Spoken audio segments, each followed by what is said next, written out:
Hello, just want to welcome everyone to today's presentation. Going to allow about another minute for folks to get filed in and settled in. We look forward to starting in about a minute from now.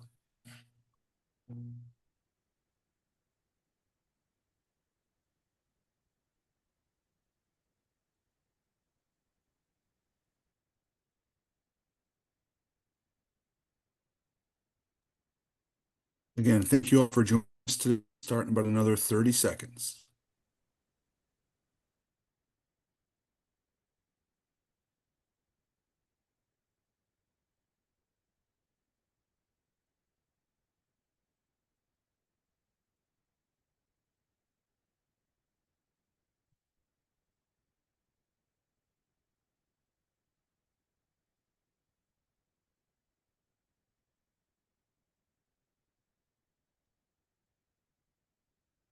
Okay, an official hello, everyone, and welcome to today's Safety and Health Magazine webcast, Simplifying OSHA Rooftop Fall Protection Requirements, sponsored by Kee Safety. My name is Kevin Drewley. I'm an associate editor with Safety and Health Magazine and will be moderating today's session. Thanks for joining us. In a few minutes, we'll start a presentation, but first let's review some preliminary items. The views of today's speakers and organizations are their own and may not necessarily reflect those of the National Safety Council or Safety and Health Magazine. Any mention of a commercial enterprise, product, or publication does not necessarily mean the council or magazine endorses those items. At the end of today's webcast, we'll conduct a question and answer session. To ask a question, simply click the Q&A button at the bottom of your screen, type your question, and click the Send button. Feel free to ask your question at any time during the presentation. You don't have to wait for the question and answer session to begin. We'll try to answer as many questions as possible, but because of the large number of participants today, we might not get to every question. Any unanswered questions will be forwarded along to today's speakers. At the end of the case, you'll be asked to complete a brief evaluation survey. We'll let you know more about that after the presentation. This webcast is archived, so you can access it after today's live event. To view this webcast and all of our past webcasts, please visit healthmagazine.com/events. With that, let's go ahead and get started. Our speaker today is Daniel Huntington. Daniel is general manager at Kee Safety and brings experience in sales and technical product training with a demonstrated history of working in the fall protection industry. He is an industry expert with formal training in OSHA fall protection standards and risk assessment. Daniel spends much of his time on behalf of Kee Safety, climbing on rooftops, assessing hazards, and providing life-saving solutions for a wide variety of industries. Again, we thank you all for tuning into this presentation. Daniel, whenever you're ready, go ahead and take it away. Thank you, Kevin, and thank you, NSC, for the continued partnership and sharing this information that I'm personally very passionate about and excited to share.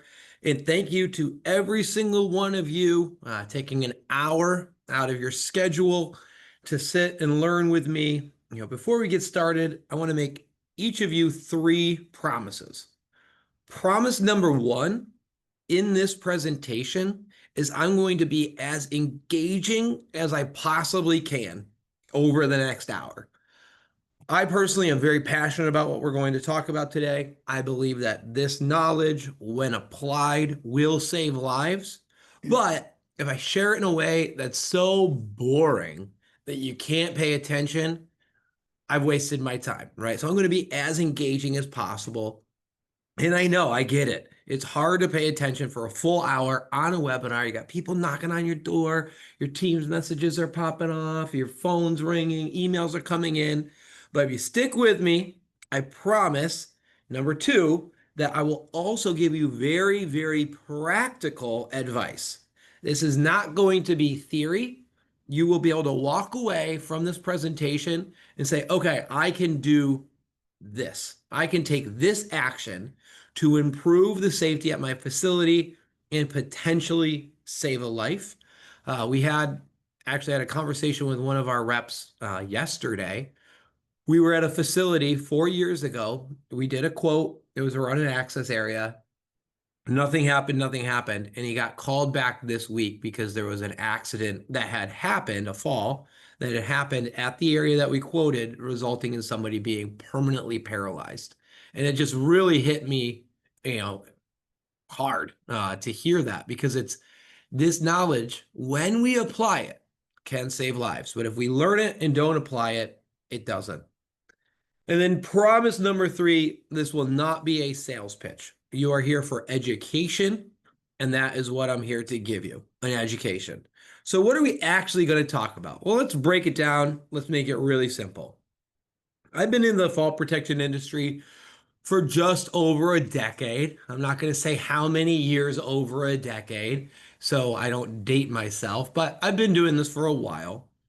And, several years in, I noticed while walking roofs, I kept seeing the same three hazards over and over and over again.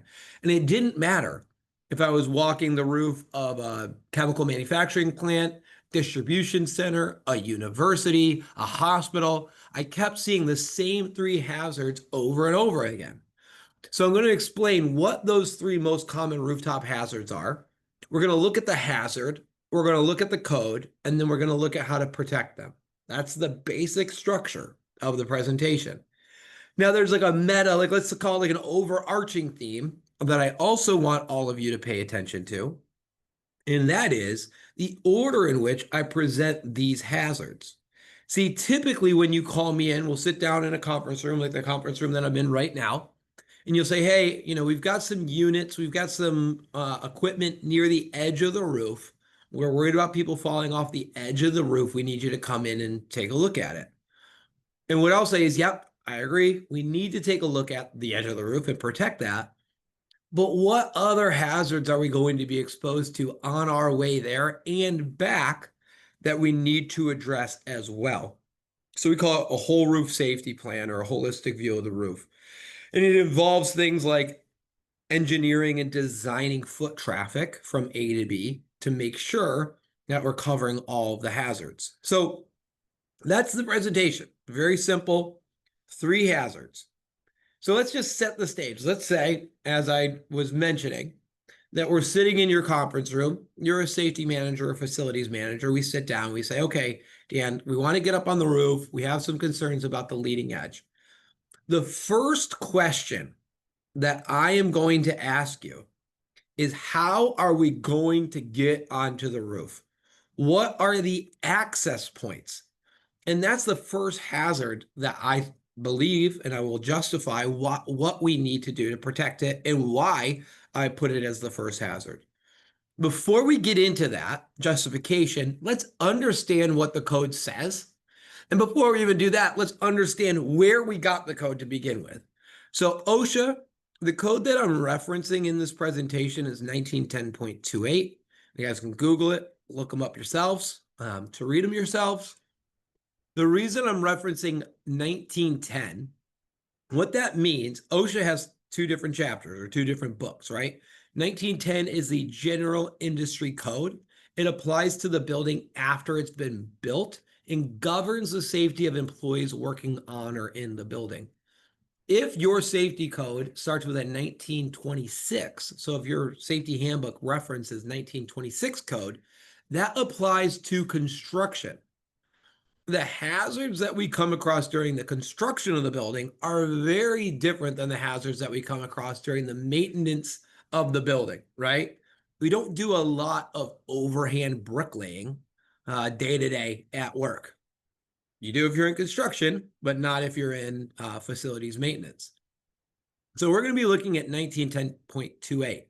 0.28 is the fall protection chapter of the code. So we're going right into where they address fall protection. If your safety handbook references 1910.23, that's an outdated code.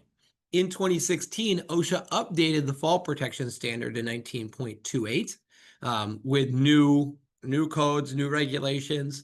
It took them 40 years to do it, but they finally did it. And a lot of the upgrades are for the better. A lot of the changes are for the better. And I'll kind of point some of those nuances out as we go into the code. But let's dive into this code. Let's understand, what does OSHA say about access points? First, it states that each employee must be protected from falling into a ladderway floor hole or a ladderway platform hole by a guardrail system and toe boards erected on all exposed sides except at the entrance to the hole, where a self-closing gate or an offset must be used. So we got a couple new terms in here, right? I've never been on one of your facilities and heard one of you say, hey, why don't you climb up that ladderway floor hole and I'll meet you on the roof, right? I don't know if that rings a bell for anybody. See, what OSHA is talking about, I always say OSHA stands for the Occupational Safety and Health Act. It's the law. So it's written by lawyers for lawyers. They don't use the same terms that we use. What this says is that the ladderway, the walking working surface, is the roof. What we're standing on is the roof. So they're calling the roof a floor. A little confusing, but if you think about you're standing and working on it, right? And the ladderway is coming through a hole in the floor. We would call that a roof hatch. So it's saying that each employee must be protected from falling into the hatch, right? The lid that we open, falling into that hole, or a ladderway platform hole. In this case, the roof is a work platform that we're stepping onto and off of to get our work done. So we would call it a fixed ladder on the side of the building is the ladderway platform hole. And the hole is the opening on either side of the ladder. And OSHA is very clear. You put guardrail on either side of the ladder, and then at where the ladder is, where you walk through, you put a self-closing gate or an offset. Now, offsets, if we look at this kind of top where I'm drawing my terrible squiggles here, offset can simply do like a turnstile design where the guardrail requires you to come onto the roof and then take a right immediately. Sometimes what we'll do is kind of have them deposit people into the middle of the roof so that we can start to engineer that traffic, right? We don't want just guardrail on the edge, because what do? You get up to the top of your ladder, you just walk the edge to your next unit and start working on it, and that whole path is unprotected. We want to engineer traffic to the middle of the roof, and you start from the middle, you walk towards the unit that you need to work on, go back to the middle, back to the access point. You want to think of your roof like an octopus, right? Everybody starts in the middle, and then you go out in tentacles to the edge to do your work in protected zones. So we'll get to that when we talk about the edge. So if I've got an opening, I need to have a self-closing gate or an offset. Now, OSHA used to allow chains because they describe the gate as a swing gate, and we'll get into that in the frequently asked questions portion of the presentation. But first, what I need to do is justify why I say we need to be protecting access points as just a matter of priority, one of the first things that we do. Well, to understand why I rank access points so high as an importance, we have to understand, how do we assess risk in the first place? So every single one of us take risks every single day, right? There's no such thing as a decision without any risk. What we do is we try to reduce the likelihood of an accident occurring when we take the risk down, and we reduce the severity of that accident should it occur down. So the way that we formalize that is by using what's called the risk assessment matrix. A lot of you are probably very familiar with this, but what we do is you take the potential severity should an accident occur, and we rank it from 1 being insignificant and 5 being debilitating. And we multiply that ranking times the likelihood, with 1 being nearly impossible and 5 being almost certain. And the example I like to use to kind of explain this is driving, right? The act of driving, most of you probably did it today. The act of driving is a risk. But why do we take that risk all day, every day? It's because we've taken measures to reduce, first of all, the likelihood of an accident occurring. So how do you do that? Well, we obey the traffic signals, right? We don't run red lights. You stay stopped at a red light. That reduces the likelihood of an accident occurring. You drive inside the lines. You don't drive all over the road, reducing the likelihood of an accident occurring. We drive within a tolerable tolerance of the speed limit, plus or minus 5 miles an hour. But we don't go 105 miles an hour to reduce the likelihood of an accident occurring. So we do all those things to reduce the likelihood. And then we also do things to reduce the severity of an accident should it occur. We put on our seatbelt. We drive cars with anti-lock brakes. We have side impact airbags. We have high safety ratings on our cars. We drive big cars, right? So we do things to reduce the severity. And then we take all those things together and we say, all right, this is an acceptable risk for me to take. Now, let's take that concept and apply it to your roof, to the roof of your facility. First thing that we have to do is rank the potential severity of a fall occurring. Every fall is potentially a 5, a potentially debilitating injury. The way that I like people to visualize this, I'm going to say, don't do this, but just visualize. The lowest minimum threshold at which fall protection is required in general industry is 4 feet. 6 feet in construction, 4 feet. Any work 4 feet or higher requires fall protection in general industry. Let's say that you're 6 foot tall and your desk is 4 feet tall. Stand on your desk. Don't do it. Stand on your desk. Your head is 10 feet above the ground and fall backwards. That's a potentially debilitating injury at the lowest possible height where fall protection is required. Now think about that and go 25 feet, 2-story building, right? Now think about the potential injury. Every fall is a 5. Now I always like to point out, people, I don't know, everybody seems to think they're Jason Bourne for some reason. Anytime I walk on site, and no one really takes falls that seriously. And I'm like, yeah, you guys realize that falls happen 34 feet per second squared. So if you're going to fall 100 feet, you have less than 3 seconds. A 24-foot fall, a 2-story fall is done in under a second. So it's like so fast and you've fallen. It's insane. And the energy that's created from a fall, if you've ever just fallen like ice skating and you just fall on your back, that's a 0-inch fall. And like you can't even walk the next day. Now think about it times 21 feet, 24 feet tall. So every fall is a 5. Now we need to understand the likelihood. And I personally hate the term likelihood because it's so subjective, right? What's the likelihood of an accident occurring? I don't know. And I find this interesting because, again, I walk on site, I hear people debating likelihood all the time. Like I said, everybody thinks that they're Jason Bourne all of a sudden, right? So you're up there, you hear people say stuff like, I'm not going to fall because I'm not scared of heights, right? I've heard that one. I'm like, well, that doesn't really have anything to do with gravity. So I don't think that's a very good indicator of likelihood. Really hard to be like objectively, measure how scared of heights you are. I had a guy said I could totally land this one. We were like 20 feet up, looked down. He's like, yeah, I could totally land this one. I'm like, again, not a good predictor of likelihood that you're going to land this one if you fall.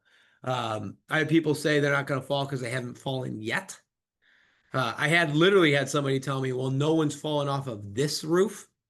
I'm like, yeah, but someone's fallen off of that roof over there. Well, yeah, but not this one. We don't have to worry about this one. So the likelihood is what people get really messed up trying to predict out in the field. So I say is, okay, let's get rid of all the subjective language. Let's go to an objective measure. What can we measure? What's the biggest impact of likelihood in something that we can measure? And that is frequency of exposure to the hazard itself. The higher frequency of exposure rate I have, the higher the likelihood of an accident occurring is, right? Going back to our driving example, statistically speaking, you are more likely to get into an accident within 2 miles of your house. Well, most of your driving happens within 2 miles of your house. No matter where you go, you're driving within 2 miles of your house. So that's the likelihood is much higher because your frequency of exposure is much higher. You're statistically more likely to drown in a pool than the ocean. It's not because pools are more dangerous than the ocean. We have a higher frequency of exposure to pools than the ocean, right? It's that simple. So again, let's take this concept now and let's apply this idea to a roof. So in this example, we're going to say that our primary access point is this hatch in the middle of the roof. So let's just pretend for the example that ladder doesn't exist. Keep it easy. And in the example, in separate trips, I need to service this unit twice a year. We've got belts, it's a fan, it's an exhaust fan. So I've got belts and a motor in there. So we've got belt replacements and PMs on the motor. Once a year, I'm resealing the skylight because that's what skylights do. They leak all the time. So once a year, we got to, run a bead of caulk on this thing. Then 4 times a year, I'm at this edge working on this unit. I've got filters to replace. I've got motors. I've got PMs on this. So I'm there at least 4 times a year. And then twice a year, spring and summer, we're cleaning, or spring and fall, we're cleaning out the gutters on this side of the building. So that's kind of a typical microcosm of a roof. So the question becomes, which hazard are workers exposed to most frequently? And a lot of you say, well, obviously the edge. You're on this edge 4 times. You're on this edge 2 times. So you're in this general vicinity 6 times. So, we really need to protect that corner. Yeah, we do. We need to protect that. Well, what about the access point, right? Because every time I come up, I'm hitting that access point, regardless of where else I'm going on that roof. So I'm going to see that access point or be exposed to the access point. 2 + 1 is 3, + 4 is 7, + 2 is 9. 9 times at the access point, right? That's my exposure count. Wrong. Because I'm also going to see it when I go back down. So I have an 18x exposure count at that access point, exponentially higher than anywhere else on this roof. Now, it's not to say protect your access point and nothing else, because it's count and time of exposure, which will impact likelihood. And we spend more time at the edge of the roof than we do at the access point. But the access point is critically important to protect. That example that I gave you earlier, where we had been on site 4 years ago, was at an access point. It was an unsafe access point where the fall occurred. It wasn't at the edge. So it's so important for us to protect and to understand access points. Some of the questions that I get about access points: number one, can I use chains instead of a gate? This comes from back in the 80s, like 1983. There's a letter of interpretation on the old code, which described the gate as a swing gate and not a self-closing gate. And it asked that if you could use chains in lieu of a gate. And OSHA said yes. Now, with the new code in the Federal Register, OSHA had to justify every change. So that one word in that code that we read earlier, where it used to say swing gate, now it says self-closing. There's paragraphs of justification on that one phrase change. And what they say is 2 things. Number one, chains don't provide protection as effective as a gate because no one closes the chain. Nobody reattaches it. So it just kind of dangles there lifeless and doesn't do anything. But number 2, when you're climbing down the ladder, you're hanging off the side of the building, trying to maintain 3 points of contact, and then you have to reattach the chain. So you're on the side of this building, you're grabbing that chain, you're reaching up above your head to attach it. That's a potentially hazardous act that OSHA doesn't want your safety to involve a hazard. So they say you can't use chains. You have to have self-closing gates at the top of ladders 4 feet or higher above an adjacent level, right? It's not just ladders to roofs. That's why they use the term floor hole and platform hole. So that way we know it applies to any ladder 4 feet or higher above an adjacent level. Then the next question that I get is, when do I need a vertical climbing device on my ladder? There's a lot of confusion around ladders and cages and vertical climbing devices. So let me make it very, very simple. Cages are no longer considered fall protection. They're not banned. You don't have to get rid of them unless they impede the climb. But they're not considered fall protection because they don't stop a fall. What happens when you're climbing a ladder? What happens? You get to a certain point and then you slip. You go straight down. You don't throw yourself off the ladder and like pivot and grab onto the cage. That's never really happened. What ends up happening is you fall straight down, you start flailing your arms, and you get wrapped up in the cage, and it makes it really hard to rescue you or retrieve you, depending on the type of fall. And so OSHA says cages are just not ladders, or cages are not fall protection. If you're going to be climbing 24 feet or higher, you need to have a vertical climbing device. What that means is you're tied off to something. It could be a rope with a descent device attached to your chest that you go up and down, a cable that you're connected to, a track that you're connected to. The best option is a davit arm at the top that swings, that has an SRL that you clip to your back on your harness, that retracts as you climb up. So that way there's nothing on the rungs, and then you can actually transition through the gate and then disconnect from it. That's the best option. But you have to have a vertical climbing device, and that is required on any new or repaired ladder right now in the US. And we have until 2036 to retrofit all ladders in the US, regardless of when they were installed. And I always tell people, let's get a jump on it now. We got 10 years. It's a good ramp. Start either replacing your ladders with stairs or get them retrofitted with your vertical climbing devices, because in 2035, they're going to be very expensive. So start getting them fitted out now. As far as how to protect roof hatches, what we like to do is put guardrails around the roof hatch. I like to integrate them with grab bars so we have something to grab onto when we're stepping in and out of the hatch. I don't like ladder up grab bars. Same reason OSHA doesn't like chains. You're pulling a pin, it's going up, and you got to pull a pin and pull it down while I'm hanging on to the top of the ladder, trying to maintain 3 points of contact, potentially hazardous. So integrate grab bars onto the roof hatch, and everybody who climbs through that hatch will thank you, because climbing through roof hatches is terrible. And this system is designed to only mount to the curb. So it's a non-penetrating system. It grabs onto the drip edge of the curb, I should say, so that we don't have to actually drill through the entire hatch and puncture that roof.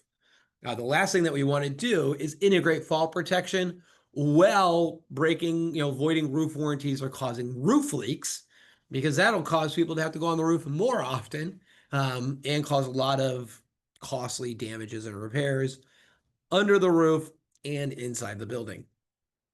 If I've got a fixed ladder on the side of a building or going up to a roof, typically what we'll do is use non-penetrating guardrail on either side in either this design, which is kind of that wing design, or we'll rotate it, is my personal preference, to the middle of the roof. We call that like a cattle chute, lack of a better term, just to bring everybody to the middle of the roof. So that way we start, our origin of work, our origin of traffic is now towards the center of the roof. Then you go out to the edge to get your work, you go back to the center, and then back to your access point. We don't want people walking along the edge, because that's where the accidents can occur. We also will integrate the gate onto the railing. Please do not install gates on the top of ladders. There is nothing worse than climbing a ladder with a gate at the top of it. And it's like trying to smack you in the face. You're wrestling in it, it's pinching your fingers. Put the guardrail in, attach the guardrail, or attach the gate to the guardrail, so that way you can step onto the roof. Your body walks through that gate, it opens, it closes. You shouldn't even have to touch a gate with your hands. It just does its job as you pass through. And so it doesn't impede your climb, doesn't cause a potential accident at the top of a transition.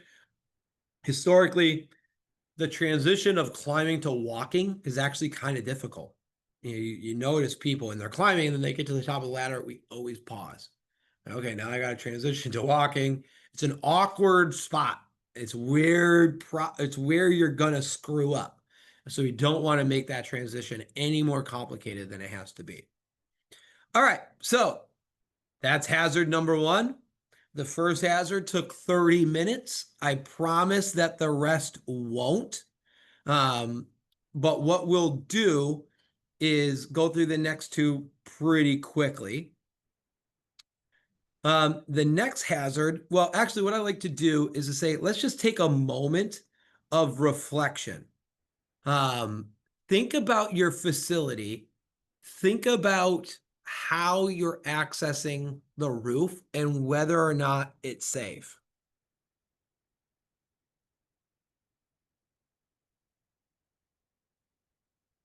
Is it safe for people to go on a fixed ladder, climb through a hatch, and transition onto your roof? How are we getting up there, and is it safe?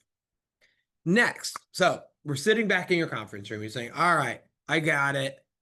We need to protect our access points. I still have a leading edge that I need to worry about. How do I protect it? I would say, yep, we do need to protect the leading edge, but we need to talk about your skylights. Statistically speaking, you're more likely to fall through a roof than off a roof. I think there's a few reasons for that statistic. I think number one, the fear of falling is a pretty instinctual fear. What I mean by that is if you've ever climbed on a roof and you're near the edge, you feel it on the back of your neck, right? You're like, oh man, this is dangerous, right? The closer I get to the edge, I kind of like crouch down. I don't want to be near it. I'm very uncomfortable. Some of your buildings that you manage and that your workers are walking on are a football field wide, right? We had to take a golf cart from security to the roof hatch. It's huge. So you're standing on the roof, you're like, yeah, I'm like 120 feet from any edge. I'm feeling pretty safe. But what you don't realize is that translucent bubble, that white bubble right next to you is a hole, right? It's a potential fall, but you don't get that same sense because you don't see the fall, right? You don't see that distance that you're going to fall. Looking at the code, we're looking at OSHA 1910.28 subpart B3I, and it states that each employee must be protected from falling through any hole. And in the code, look it up, it says including skylights, so we have no ambiguity there. That is 4 feet or more. There's a minimum height requirement of 4 feet above a lower level by one or more of the following options. So in the first code, OSHA didn't give us options, right? OSHA said, you've got an access point, guardrail, gate, that's it. Nothing about anchor points, nothing about lifelines, nothing. Guardrail and a gate. Now, OSHA gives us options. OSHA states that we can protect people from falling into that hole by use of a cover, guardrail, travel restraint, or personal fall arrest system. So what that means is, a cover to protect the skylight. A lot of times, right, we would use what we would call a skylight screen. But logically, it makes sense. You got a hole, put a cover over it, right? Now, typically with a skylight, you want light to still be able to pass through that cover, which is why we use a skylight screen. Next option is a guardrail system. That's makes sense again. You got a guardrail, put a railing around it, stop people from, or you got a hole, put a railing around it, stop people from falling into the hole. Very simple. And then we get into these next two options, which are travel restraint and personal fall arrest.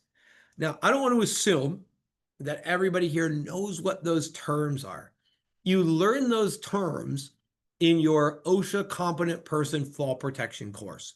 So I'm going to give you a crash course. It's not accredited, 30-second OSHA competent person fall protection course. In that course, you will learn about the ABCs of fall protection. A standing for anchor, what you're tied off to. B standing for body harness, what you're wearing. And then C stands for the connector, right? What's connecting your body harness to that anchor. We call it a lanyard. And I can design this configuration so that my anchor, the distance from my anchor, I'll put a little X on the roof here, to the edge of this roof is longer or shorter than the length of my connector. right? So if I have this, let's say this anchor is 10 feet away from the roof edge, and my lanyard is only 8 feet long. Well, if I'm in that design, I can go to the edge, but I can't fall off the edge, right? At 2 feet away from the roof edge, the line's going to go tight and I can't fall. That's called working in travel restraint. Now, let's say that instead of this anchor being 10 feet from the roof edge, let's say that it's 6 feet from the roof edge, and I'm still wearing the same 8 foot long lanyard. Now, if I walk to the edge, I'm going to fall, and 2 feet of lanyard's going to follow me over the edge. So I'm going to fully fall off the side of the building. And the idea of a fall arrest system, it's in the name, fall arrest, is that I'm going to fall, but my fall will be decelerated before I hit the ground. So that height, right, that distance that you end up falling, on average is 12 to 15 feet, depending on your configuration. So the question becomes, well, what happens if I fall through a skylight? What's underneath the skylight that I can hit, right? Am I working over a warehouse? Am I going to hit racking? Do they have electric, conduit running underneath me that I'm going to hit? Is there a fire suppression system that I could hit if I fall? Is there a second story? Am I going to hit somebody's desk or like a conference room underneath me? I don't know what's underneath that skylight. So I don't want to work in a arrest around skylights. Travel restraint is a little bit better. It's safer because the fall doesn't occur, but it's very, very difficult to design because, think about your anchor here. I need to worry about what's my distance from this anchor, and I got to get to this anchor. I've got 3 exposed edges per skylight that I need to worry about. And it's very difficult to design an arrest system around multiple skylights because I have multiple leading edges that I need to design around. So it's very, very difficult and not practical at all. So really, when it comes to skylights, the best option is to cover the skylight or simply put a railing around it. The questions that I get around skylights are interesting. Question number 1 typically comes as a statement, which is, I'm pretty sure my skylight's fall protection rated. And I'm always like, are you sure about that? Because the issue with skylights is that they are made out of plastic most of the time. And that plastic gets exposed to something called UV degradation. It means that that plastic becomes very, very brittle over time. And so if you were to fall into it, it will break very easily, right? I always joke about a white plastic chair, your white plastic deck chair that you leave out all summer. 3 years in, you sit down and the thing disintegrates underneath you. The back legs break out. That's UV degradation at work. Now you can see in my photo that I took on the right here, the good news is that skylight manufacturers put a warning sign. They put a little sticker that says danger, risk of fall on your skylight. The bad news is that sticker is made out of plastic. So about the time that plastic's getting really, really brittle, that warning sticker is being burned off. So you can't even read it anymore. So skylights, absolutely, most of the time, they are not going to be fall protection rated. We need to protect them. And then the next question is very unique to certain applications, but certain facilities, you have bars underneath the skylight. So the question is, well, is that fall protection? The answer is no, because it wasn't designed for that. Those are called burglar bars. If you want to see them in the real world, go to Walmart, go to Home Depot, go to Costco, look up. All these retail stores have skylights in them, or on them, I should say. But they have burglar bars so that a would-be cat burglar, can't grab a ladder, climb up onto the roof, smash the skylight open, and zip line down into the building and escape into the night with a bunch of Samsungs. Right? That's why the burglar bars exist. So what do we do to protect skylights? What we like to do is put a screen over it. We use tension. So we tension, use all thread on either side. We tension in a channel that sandwiches the curb of the skylight, and then we fit a skylight screen over it and lock it in. That keeps people from falling through or damaging that skylight when they fall. And it also doesn't provide any penetrations into that curb. Skylight's leaking up on their own. We don't want to poke more holes in them, obviously. Or we do guardrails, put guardrail around the skylight. Once again, a non-penetrating weighted system with custom weights that are designed to box out the corner of that skylight to keep that railing from moving or shifting and keep people from falling into the skylight while maintaining the 200-pound load compliance required by OSHA. So again, we're at the end of a hazard. Think about your facility. How is it being accessed? Number one. And then what holes do we have in our roof? Where are the skylights? Where are they in relation to our walking and working paths? Most importantly, and are they protected? Do they have burglar bars underneath them? Are they safe or are they not safe? Those are the questions to start to think as you're starting to kind of break down what this daunting idea of getting your rooftops in OSHA compliance is. This is how we kind of break this down one bite at a time so we can start to make practical, actionable decisions so that over the next 3 to 5 years, I might not be able to do it right now, but typically 3 to 5 years is the project lifespan that we work with companies on to go from 0 to OSHA compliant. All right. Final section that we need to talk about, final hazard.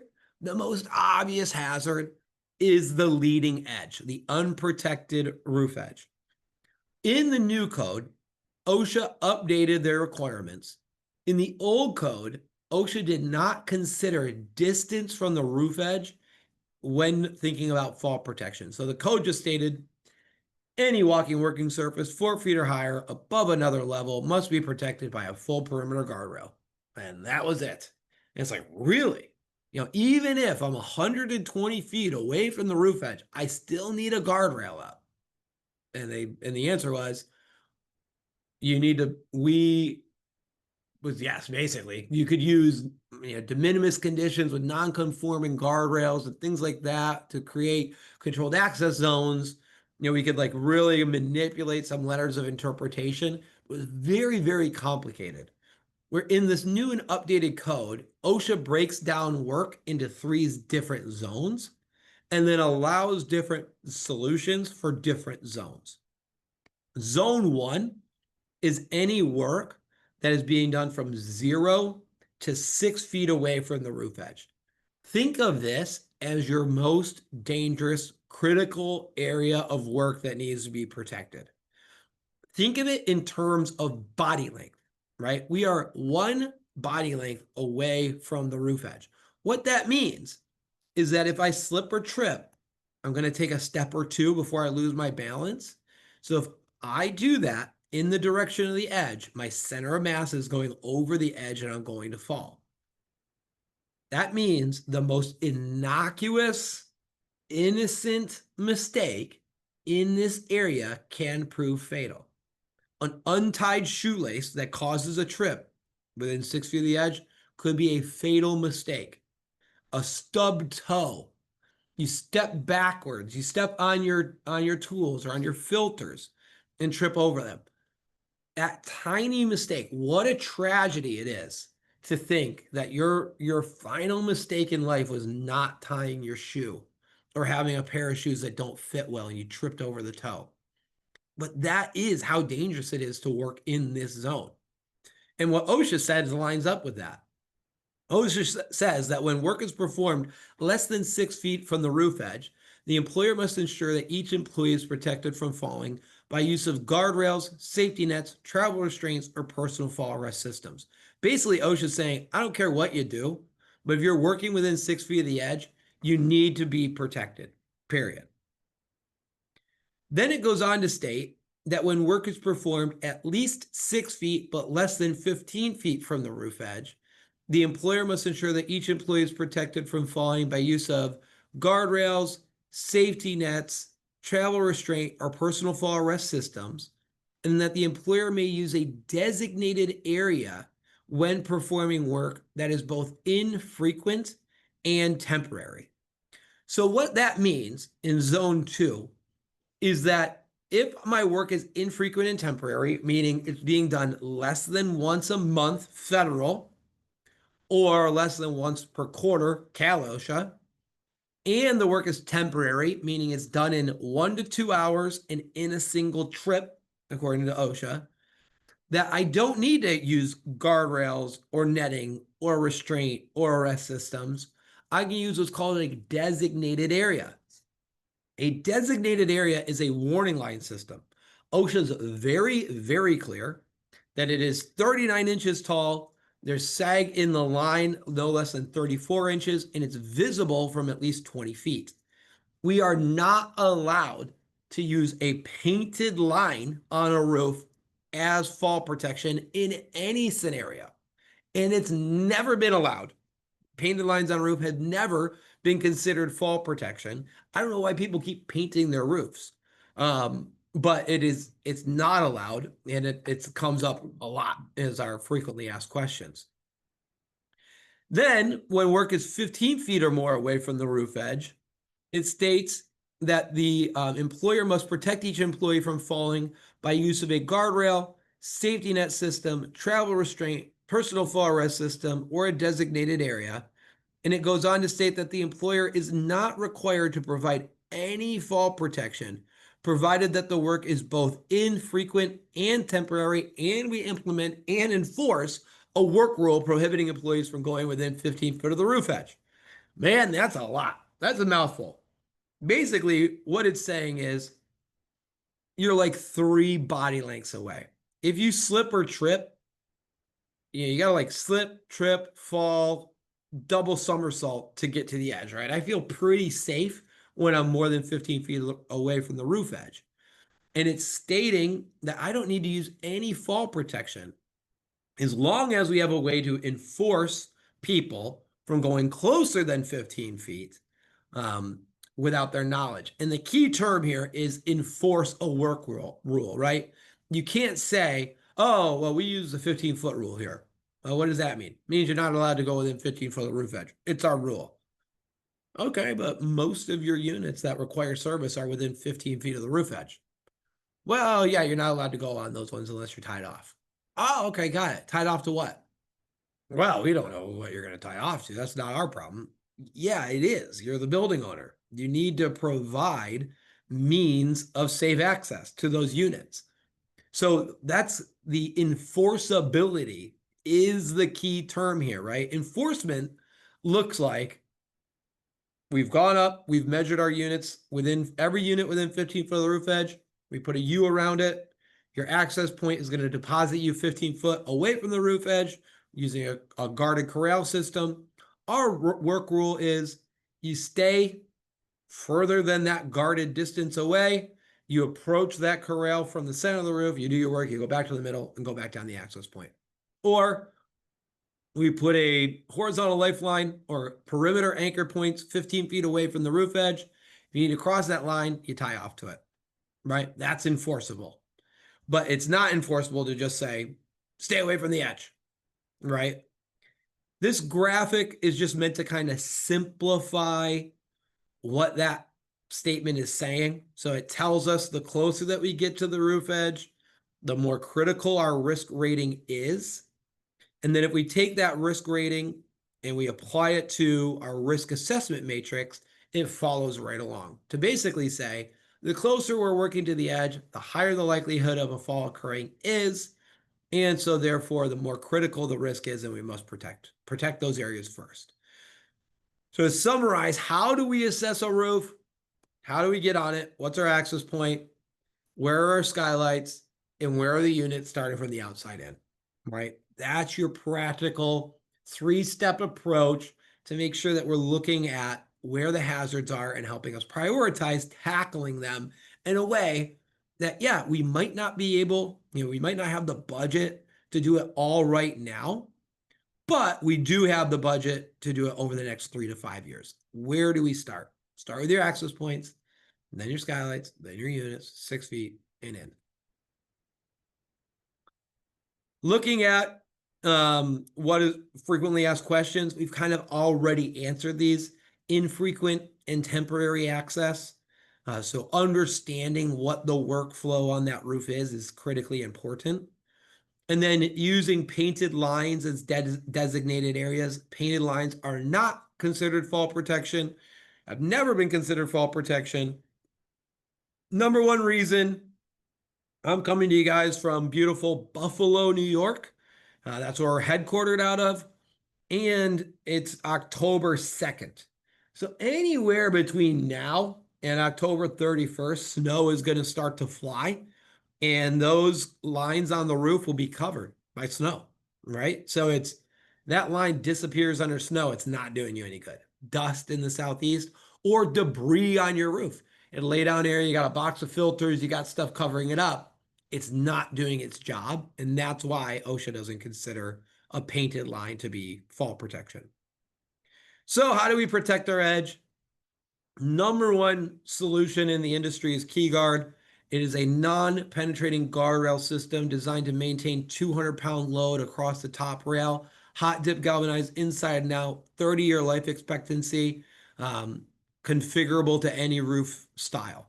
So it's a very, very cool and unique system that's designed to not penetrate or void roof warranties, maintain OSHA compliance, and be applied universally to really any roof.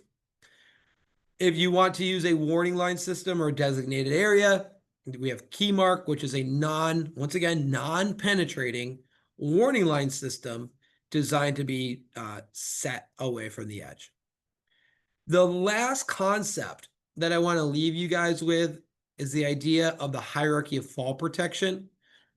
So this answers the question, what's the best solution, right? I can use guardrails, I can use gates, I can use skylight screens, I can use covers, right? I can use anchor points, horizontal lifelines, designated areas. But what's the best solution? So I'm going to go through this. We'll have probably 5 minutes for questions at the end. So if you have questions, throw them in. So this hierarchy of fall protection is an adapted version of the hierarchy of controls. And your goal is to be as high up on this hierarchy as you possibly can be. And then this yellow bar over here applies it to a rooftop example of an unprotected skylight. The way that we're ranking best on this scale is we're reducing risk to the worker and the owner, the building owner. So if I have a hazard, any hazard, what is the best solution? The best solution is to just eliminate the hazard, right?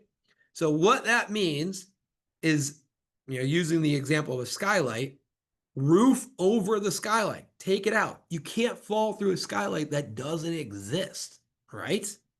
Now, the only problem with this solution is it's not really that practical. We like having skylights. They provide natural light. We can't go, move all the units that are on the roof that we're servicing and move them all. That's not onto the ground. That's not really practical. So we go down one rung to a collective or barrier system. What that means, we call it collective because it protects the collective group. You put a skylight screen over your skylight, you could have 2 or 20 people on that roof. Not one of them is going to fall through the skylight because that screen is doing its job, right? Set it and forget it, fall protection. If that's not practical, because maybe the cost is too high, then we go into restraint. Well, restraint, you guys know, is an anchor point that I'm tied off to using a body harness designed in a way that doesn't allow me to fall. If I'm using that, the amount of risk that I've just introduced is exponentially higher than it is with a barrier system for 2 reasons. Number one, it requires PPE, which only protects the person using it, not the collective group. And number 2, people have to actually put it on, right? I don't know if you ever walked a plant with a safety manager, but all he does, he's like, put your safety glasses on, put your hard hat on, tie out to the lip, do this, do that, right? Put the seatbelt on when you're driving the forklift. Constantly reminding people to use their PPE. Imagine how bad it is on the roof where there's no safety manager checking up on you because he hates the roof. He knows it's dangerous. All right. So work restraint is very, very difficult to police and enforce. But maybe that doesn't work for you. So you want to go into an arrest system where a fall is actually occurring.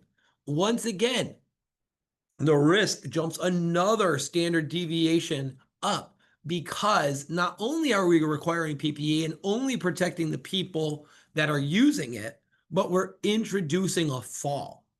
And when somebody falls, even if they're tied off and everything works properly, they need to be rescued in under 15 minutes before suspension trauma kicks in. And the question that I always ask people, on your roof, if somebody falls off the back of your building, how you're even going to know, right? The person's going to be knocked out. So you can't say, oh, they'll call 911. They're not calling 911, okay? They're going to slam into the side of the building. They're going to be knocked out conscious, and then they're going to go into shock. So how are you going to monitor that? And then how are you going to safely get them down in under 15 minutes? Call 911, ambulance shows up. That can't do anything. They got to get a ladder truck out there. That's going to take another 30 minutes. You're at least an hour in before that person's rescued. And then we have blood clots, pooling, blood clots forming in the legs and the femoral arteries from that harness. We take them out. We have major issues. We have blood clots hitting the heart, hitting the brain, aneurysms, heart attack. And so there's lots of issues when somebody falls. And with that, my final recommendation to you, we're here to help. If you have a facility that has unsafe roofs, call us. Go to keesafety.com, put in a contact us request form. We have 25 professionals all over the US that work directly for Kee Safety. It's our job all day, every day to walk roofs and assess them for free. If you're an architect or engineer looking for solutions on your next project, we're on RCAT and Master Spec. Reach out to us. We love working with engineers to help design and engineer out as many hazards as we can. So please reach out. We're here to help. And with that, I'll pass it back over to Kevin to see if there's any questions that I can answer in the next few minutes. All righty, excellent. Great job, Daniel. Thanks for sharing your insights and expertise. Before we do get to, I just want to let everyone know evaluation that survey will open in a different screen after the webinar. Your input that helps us improve our future webcasts. And with that, we'll get to your questions. Yes, what is recommended for companies that are doing maintenance on residential properties via ladder? Yep. So we just talked about the requirements for commercial flat roofs.